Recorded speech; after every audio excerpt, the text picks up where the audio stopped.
मेरा आपसे प्रश्न है, कितने लोगों को लगता है कि उनकी टीम थोड़ी ढीली ढाली है, मजेदार नहीं है, ऐसी हल्की फुल्की रहती है, टीम में ढंग के बंदे नहीं आए अभी तक? ऐसा होगा ना, आप तो काम करते लेकिन आपकी टीम काम नहीं करती, ये बात सही है कि नहीं? हाथ खड़ा करो। कम खड़े हो रहे हैं। आप तो दमदार हो लेकिन टीम दमदार नहीं मिली अभी तक। बिंदास होकर हाथ खड़ा करो ना, डर क्यों रहे हो? अब मैं जवाब देने वाला हूं फिर भी नहीं खड़ा कर रहे। आपको जवाब यही मिलेगा, बाकी लोग कोई जवाब देंगे नहीं, घुमा देंगे आपको, लेकिन मैं जवाब दूंगा इसका सही सही। आप डर इसलिए रखे, टीम भी यही बैठी है ना। हाँ अच्छा जी, टीम में मतलब उसने दमदार लोग नहीं आए जितना दमदार मैं चाहता था, और मेरी टीम में उतने दमदार भी नहीं जितना दूसरों की टीम में है, उतने दमदार मेरी में नहीं आ पाए अभी, है ना? ऐसा लग रहा नहीं लग रहा है? तो बताता हूं, एक कहानी सुनाता हूं, फिर अब कहानी से आप मतलब निकाल लेना, आपको समझ में आ जाएगा, ठीक है? एक आदमी था, अफ्रीका महाद्वीप की बात है, एक आदमी था और वह अक्सर कहानियां सुनता था कि वहां पे हीरो की खदान निकल आई, है ना? डायमंड माइंस मिल गई, कोल माइंस में तो मिलती है ना, कोल माइंस में वहां खदान मिल गई, उसकी जमीन में वो खदान मिल गई। तो जब भी कोई न्यूज सुनता था वो इतना इतना इरिटेट होता था, गुस्सा आती थी उसको, वो पूरा जीवन निकल गया गुरुजी, और भगवान लटूरे लटूरों क्या निकल रही है, कोई हमको भी दिला दो, रातों रात अमीर हो जाएं, फिर फुल बिंदास मजे से जिएंगे। तो ऐसे करके परेशान रहता था, लेकिन जीवन निकल गया। उसके पास जमीन थी, जमीन में फसल नहीं उगती थी अच्छी, जमीन में फसल ही नहीं उगती, पथरीली जमीन थी, मिट्टी में पता नहीं दम नहीं था, क्या था। बोले मालिक यार आपने जमीन भी दी तो ऐसी बेकार वाली जमीन दी, ढंग से फसल होती नहीं है, और पागलों के यहाँ पे हीरो की खदान निकल रही है, और हमारा कोई ध्यान नहीं है।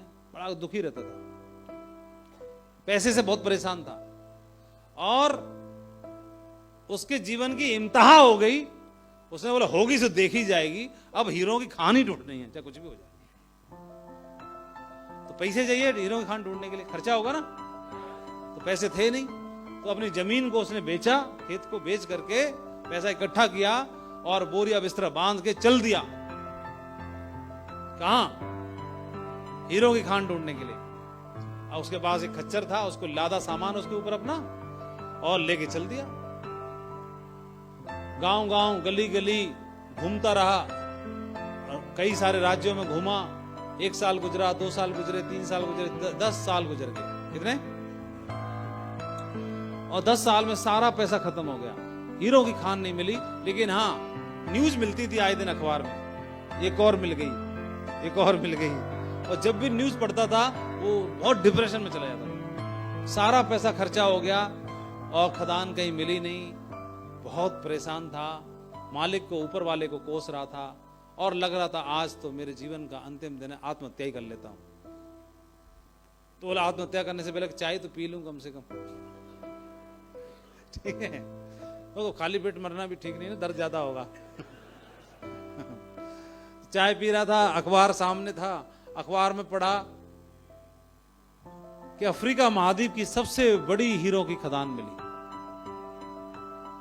टाइटल में ये था, अफ्रीका महाद्वीप की सबसे बड़ी हीरो की खदान पाई गई। उसका दिमाग हिल गया, टाइटल में था, पढ़ना शुरू किया तो पता चला वो खदान उसी के खेत में मिली,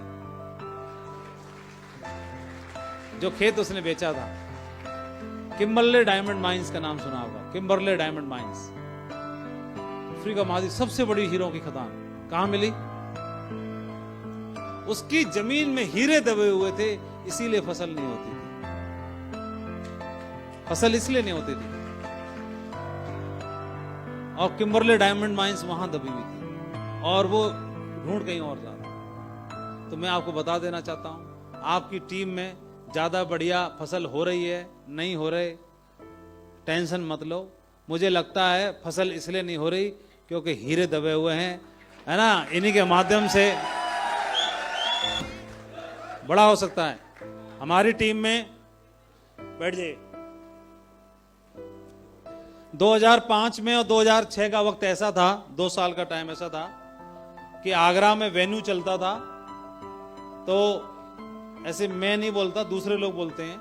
2004, 2005, 2006 ऐसा टाइम था कि मतलब बड़े जितने भी फंक्शन होते थे वहां पे एंकरिंग मैं करता था। और मतलब जो प्लान में क्लोजिंग के लिए ऐसे स्पेशल डिमांड होती थी, और ऐसी डिमांड होती थी अगर सर प्लान ले लेंगे तो लोग पैसा खर्चा करके मेटाडोर भर भर के लेके आते थे, बड़ी बड़ी गाड़ियां भर के लाते थे। ठीक है, ऐसे था। तो हालांकि मुझे, लेकिन मैं सोचता था मैं बढ़िया प्लान देता हूं तो मेरी टीम में रिजल्ट क्यों नहीं आते हैं बढ़िया। ठीक है, लोग आते थे, बढ़िया साइन अप होते थे, एक एक मेन्यू पे 100, 125, 150 साइन अप होते थे, 200 साइन अप होते थे, है ना, एक एक बार में। बढ़िया रहता था। ऐसे कुछ था सर, ऐसे लोग बोलते थे, एक दिन में 2 प्लान होते थे। और डिमांड रहती थी कि पता करते थे माधव सर का प्लान लेंगे, सुबह वाले में, शाम वाले में, क्लोजिंग किस में करेंगे, उसी में लाएंगे। रोक लेते थे अपने गेस्टों को, तो रिजल्ट ज्यादा आते थे। लेकिन फिर भी हमारी टीम नंबर 1 नहीं हो रही थी। उसके पीछे क्या था कारण कि माधव जी तो चमक रहे थे, है ना। तो बढ़िया प्लानर, बढ़िया ट्रेनर, बढ़िया ये, बढ़िया वो। बाकी टीम के बंदे को बोला किसी को बोलना ही नहीं आता, ऐसे मान रखा था। किसी को बोलना आता नहीं है, ना खड़े होना आता, ना कुछ, कैसे काम चलेगा। और जबकि ये सिर्फ मान्यता होती है, होता ऐसा कुछ नहीं है। जब मौका मिले तो कोई भी चौका मार सकता है ना। मौका मिलना चाहिए, नहीं मिलना चाहिए। और उसका खामियाजा ये भुगतना पड़ा हमको कि हमारी टीम डाउन होना शुरू हो गई। ठीक है, खामियाजा।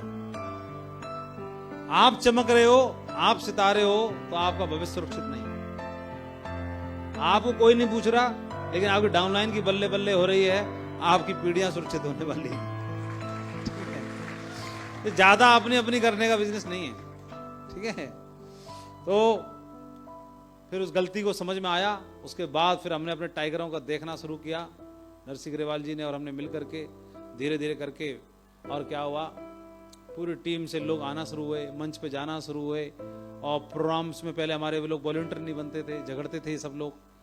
अरे सर हमारी चलती नहीं है, वॉलंटियर नहीं बनते लोग। ये लोग बोलते थे अरे हमारे लोगों को मंच पे नहीं मिलता, माइक नहीं मिलता, माला नहीं मिलती, वॉलंटियर नहीं बनते, जिम्मेदारी नहीं मिलती।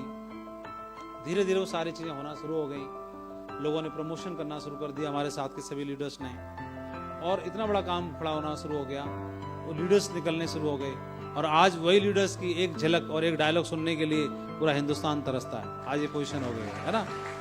आज जिनको ऐसे लगता था कि इनको आता नहीं है, ठीक है, और आज वही उनकी ललकार, उनकी गजब जो हुंकार रहती है, हमारे वही रॉयल ड्रीमर्स टीम के सारे जो मेन पिलर्स हैं, और वही टीम आज नंबर 1 भी है, रिजल्ट्स भी सबसे टॉप पर हैं, सारी चीजें टॉप पर हैं। तो ये बिजनेस क्या है, ज्यादा अपने अपने चक्कर में रहने का नहीं है।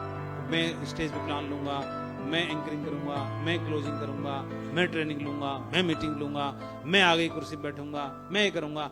तो मैं जल्दी इसकी मैं निकलने वाली है। ठीक है, ये क्या है कि मैं कर सकता हूं, ये महत्वपूर्ण नहीं है।